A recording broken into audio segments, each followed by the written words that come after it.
বন্ধ করে বাসায় চলে যাই। হ্যাঁ, শুক্রবার আমাদের দোকান বন্ধ থাকে। তা শুক্রবার আসা হয় না। শুক্রবার আমাদের পুরো স্বর্ণভূটিই বন্ধ থাকে। তা আগামীকাল রাত ১টা পর্যন্ত আমাদের দোকানের যে ক্যামেরার লাইন ছিল, ১টা পর্যন্ত সেই লাইনে ছিল আরকি।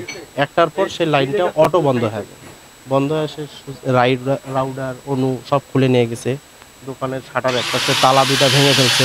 ভেঙে ফেলার পরে হ্যাঁ, সামনের ২টা তালা ভেঙে ভিতরে ঢুকে সিন্ধুকে টাকা ছিল ৭৮,০০০ নগদ টাকা, সোনা ছিল ৮ আনা প্লাস সোনা ছিল, রূপা ছিল, আরও কিছু আদার্স বালা ছিল।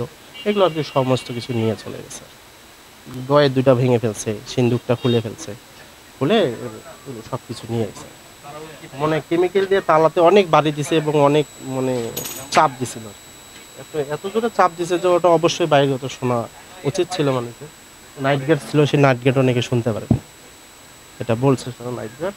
এখন তালা ২টা আপনারা দেখলে বুঝতে পারবেন। তালা ২টা আছে দেখেন। আনুমানিক মনে করেন যে বালা ৪ জোড়া ছিল, সোনা ছিল ৮ আনা প্লাস, ওটা আপনার পাতকড়া সোনাই ছিল। সোনাটাই ১,০০,০০০ টাকার মতন। ক্যাশ ছিল ৭৮,০০০, বালা ৪ জোড়াতে দাম ৮০,০০০। আরও রূপার আনুমানিক রূপার জিনিস ছিল, সেই রূপার জিনিসগুলো আরকি নাই।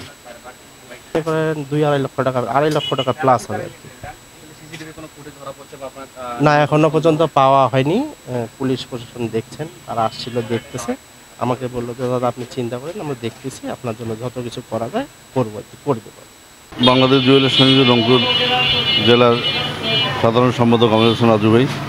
আমি আসলে প্রশাসনকে এইটা অনুরোধ করব যে আমাদের বারবার এই চুরি হওয়ার পিছনে যে দুষ্কৃতকারীরা চুরি করতেছে তাদের ধরে উপযুক্ত শাস্তি দেওয়ার জন্য প্রশাসনকে অনুরোধ করব। কারণ আমাদের এই চুরি হওয়ার পিছনে আমাদের দোকানদার ভাইরা আমরা যারা আছি, আমরা পথে বসে যাচ্ছি। আমাদের পরবর্তীতে আমাদের এমনিতে সরকার কোনো লোন টোন দেয় না, আমরা আসলে জুয়েলারি ব্যবসা করি, কোনো লোন আসলেই পথে বসে যাব। তাই সরকার মহোদয়ের কাছে, প্রশাসনের কাছে আমরা সবিনয় অনুরোধ করব যাতে আমাদের এই দুষ্ট লোকদের ধরে দৃষ্টান্তমূলক শাস্তি দেওয়ার জন্য সবিনয় অনুরোধ করব। মার্কেট বন্ধ থাকে। তো আজকে আমরা সকালে যে নয়ন জুয়েলার্স ঘটনাটি কখন ঘটেছে আমরা পর্যবেক্ষণ সিসি ক্যামেরায় পর্যবেক্ষণ করে দেখলাম ঘটনাটি রাত 4:30 থেকে 5টার মধ্যে ঘটেছে। তো আমরা প্রশাসনের কাছে জোর দাবি জানাচ্ছি, তারা রাতে যে প্রশাসনিক যে পাহারাদার পুলিশ টহল দেয় এটি আরও যাতে জোরদার করে, যাতে যারা এই ক্রাইমগুলো করতেছে তারা যাতে তৎপরতা হয় যে না আমাদের আসলে এই ঘটনাগুলো ঘটা যাবে না। আর যেহেতু স্বর্ণ যেহেতু একটা মূল্যবান ধাতু, আসলে এর প্রতি সবার একটা লোভ থাকে। এই ঘটনাটা প্রতিরোধ করার জন্য সরকারকে আরও শক্ত হাতে পদক্ষেপ করতে হবে। আর আমরা বাংলাদেশ জুয়েলার্স অ্যাসোসিয়েশন সভাপতি মোহাম্মদ এনামুল হক সোহেল স্যারের নেতৃত্বে আমরা এই বিষয়টি নিয়ে আরও জোরদার ও আরও ভালো একটা কার্যকরী পদক্ষেপ নেওয়ার জন্য আমরা চেষ্টা চালাচ্ছি।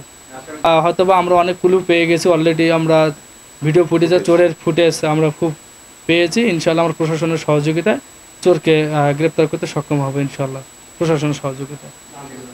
আমার নাম মোহাম্মদ রমজান, আমি office secretary, Bangladesh jewellers association Rangpur জেলা শাখা।